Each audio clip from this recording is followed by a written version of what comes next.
dan apa kontribusinya, itu masuk di dalam batas pengetahuan. Itu kalau kita mencoba untuk langsung praktekkan ya ke dalam untuk kepentingan praktis di dalam penulisan tesis dan disertasi. Kemudian teori kebenaran itu pasti itu masuk dalam ranah ini tadi. Teori kebenaran itu harus dipakai nanti untuk pengayaan tesis dan disertasi kita. Kita harus punya teori-teori kebenaran. Apakah teori kebenarannya itu adalah korespondensi, koherensi, pragmatisme, dan paradigmatis. Rata-rata nanti itu kalau enggak korespondensi itu koherensi. Korespondensi itu kepada empiri, fakta, ya, dan nanti cenderung kepada berpikir deduktif, ya. Tapi kalau koherensi cenderung kepada analitis, pola berpikir induksi, berangkat dari case, data, fakta-fakta, kejadian-kejadian untuk disimpulkan menjadi apa sebetulnya makna daripada kejadian itu di koherensi. Nah, kita coba mulai dari, nah sebelum saya lanjutkan, di mana kira-kira yang perlu dipertegas kembali dari mulai ranah peta pengetahuan manusia ini, ada ontologi, epistemologi, aksiologi, kita di sini. Kemudian paling banyak bahasanya memang pada ranah epistemologi, nanti bisa tentang sumber pengetahuan, struktur pengetahuan, batas pengetahuan, dan teori kebenaran. Silakan Ustadz. Ya, nanti ya. Baik, kita lanjutkan. Sumber pengetahuan ini sudah dibahas kemarin sebetulnya sekilas. Pertama itu perception. Jadi persepsi kita itu merupakan sumber pengetahuan, termasuk asumsi itu masuk di sini sebetulnya. Kemudian reason itu nalar, reason itu alasan, reason itu pikiran, reason itu analogi, masuk di dalam reason semuanya itu. Jadi akal pikiran kita tuh menjadi sumber pengetahuan. Kemudian introspeksi itu juga setelah introspeksi itu biasanya datangnya di belakangan. Jadi karena dia bisa menjadi resum, bisa menjadi konklusi, dan dia memiliki nilai evaluasi, kontrol, maka itu introspeksi itu.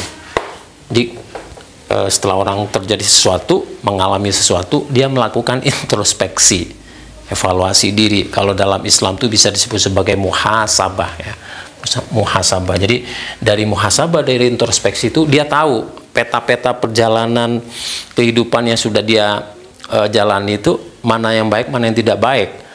Kalau dalam ranah keilmuan ini sebetulnya kajiannya itu sebetulnya sudah dominasi kajian yang dia gunakan di dalam tesis disertasinya itu sebetulnya apakah positivistik atau analitis kritis atau hermeneutik interpretif itu, dan dia harus melakukan introspeksi.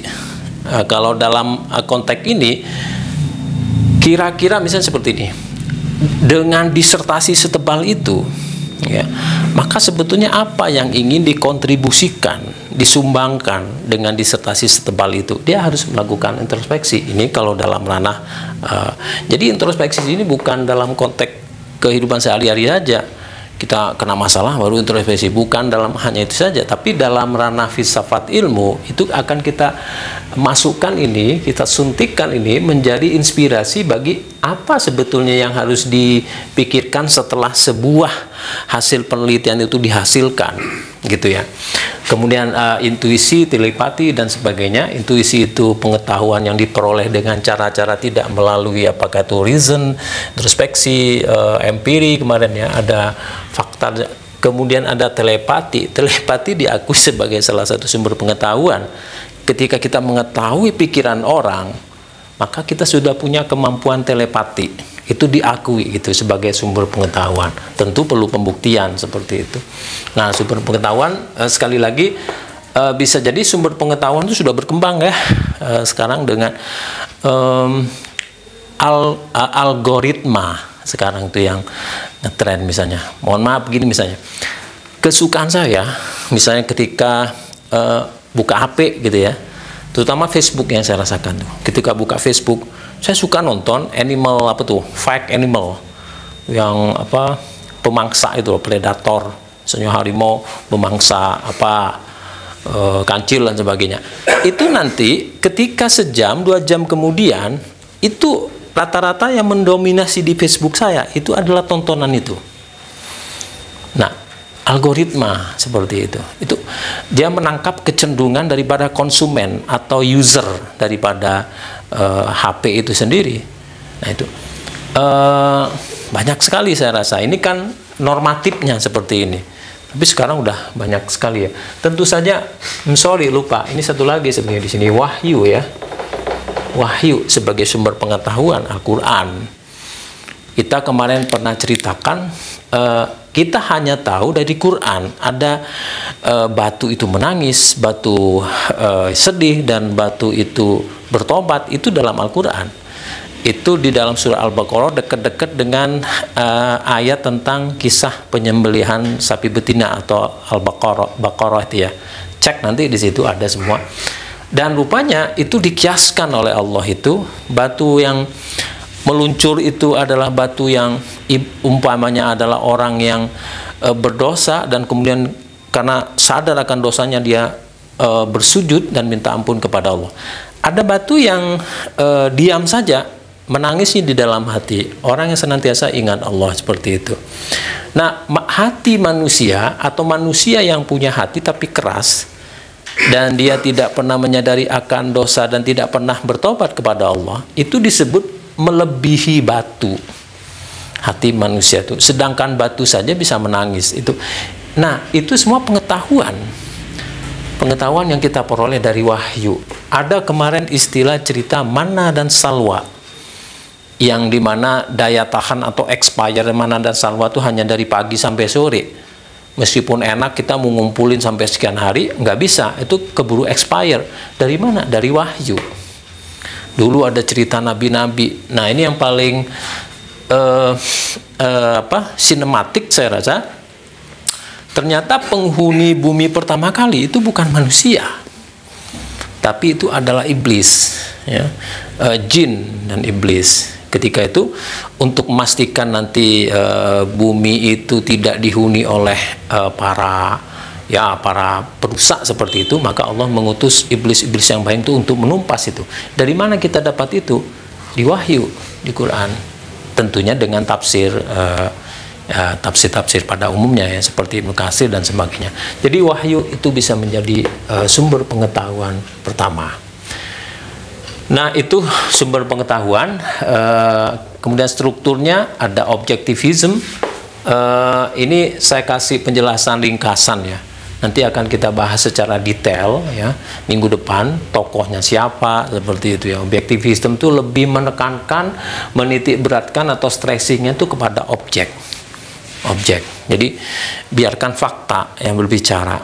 Apa yang bisa kita ungkapkan dari fakta itu. Jadi fakta yang berbicara. Yang kedua adalah subjektivism, itu subjek. Parameter kebenaran atau parameter untuk yang memiliki otoritas memvisualisasikan sesuatu itu adalah subjek, manusianya itu sendiri. Itu jalan pikiran, subjektivism. Ada kritisism, segala sesuatu itu perlu dikritisi. Mirip-mirip ya curiosity lah, curiosity dan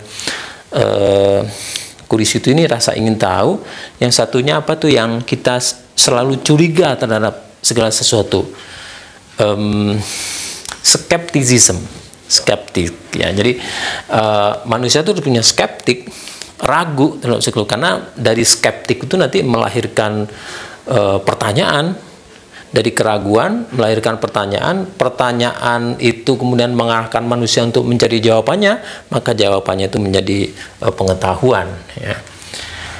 Kemudian konstruktivism, jadi pengetahuan itu dikonstruk, disusun itu. Jadi pengetahuan itu sangat potensial melahirkan pengetahuan baru, dan ketika pengetahuan itu disusun, maka orang yang menyusun pengetahuan itu harus memperhatikan tren, harus memperhatikan fenomena fakta dan kecenderungan yang terjadi di masyarakat. Jadi kalau kita tidak hanya normatif, jadi mungkin saya memposisikan lawan konstruktivisme itu normatisme gitu. Jadi normatif saja, tidak punya daya untuk mengkreasi, mengeksplorasi atau mengkonstruk kembali. Jadi struktur itu seperti ini. Kemudian relativisme, jadi yang menganggap bahwa kebenaran itu ya relatif, pengetahuan itu relatif. Hari ini dia sangat bernilai, sains, pengetahuan yang menolong kita, tapi belum tentu bulan depan, tahun depan, atau 1 abad mendatang dia masih dibutuhkan oleh kita, belum tentu. Itu struktur pengetahuan. Nah, ini juga menjadi bahan evaluasi ya untuk hasil di dalam tesis disertasi kita. Sebetulnya struktur pengetahuan yang mendominasi di dalam disertasi kita, tesis kita, skripsi kita itu sebetulnya yang mana, seperti itu ya. Apakah subjektivisme, apakah objektivisme, kritisisme, dan sebagainya. Jadi insya Allah minggu depan kita akan bahas ini satu-satu. Mungkin ini akan porsinya satu pertemuan ini sampai selesai. Kita akan bahas siapa tokohnya, apa kecenderungannya secara lebih detail ya. Nah, kemudian batas pengetahuan. Jadi empirisme, ada rasionalisme ya. Empiris, jadi pengetahuan empiris itu pengetahuan yang sekali lagi lebih banyak dihasilkan dari kemampuan indrawi kita untuk menangkap sesuatu yang bernilai pengetahuan. Tapi rasionalisme itu pengetahuan yang lebih banyak dihasilkan oleh penggunaan atau aktualisasi rasio atau akal manusia. Ini nanti cenderung kepada sumber kebenaran empirisme yang mengatakan bahwa kebenaran yang sebenarnya itu ada kebenaran empiri.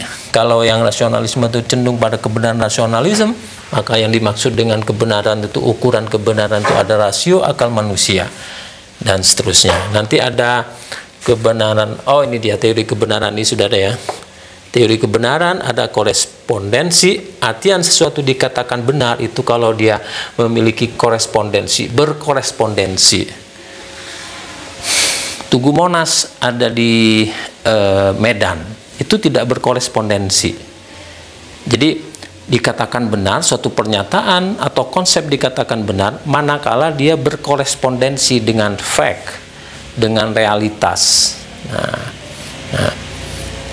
manusia adalah memiliki satu tangan, memiliki 3 kaki, tidak berkorespondensi, tidak bisa disebut sebagai pengetahuan atau pernyataan atau konsep yang benar, kecuali ada kelainan ya. Kemudian koherensi, manakala nanti kita bahas ada ini ya, saya tarik ke sini. Ini ada premis mayor, ada premis minor, dan silogisme. Nah, premis mayor seperti kemarin itu apa? Semua makhluk hidup pasti mati. Premis minornya, manusia adalah makhluk hidup. Maka silogismenya, manusia pasti mati. Nah, ternyata setelah dikaji, koherensi yang kemudian kalau diuraikan atau di dalam derivasinya itu terdiri dari struktur premis mayor, minor, dan silogisme, itu kalau ditarik ke dalam ranah penulisan tesis disertasi sangat membantu.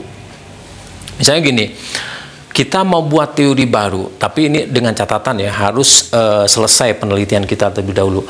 Kita misalnya di dalam disertasi kita atau tesis kita sudah mencantumkan teori 1 misalnya, teori atau bagan 1, teori atau bagan 2, teori atau bagan 3. Nah, kalau kita pakai prinsip-prinsip ini, maka langsung aja kita cari silogismenya.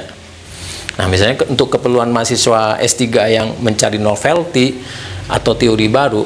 Nah, coba kita lihat dari teori pertama, teori kedua, ketiga, domain atau yang paling sering dibahas orang itu apa misalnya. Nah, ini tergantung kepada kebutuhan kita.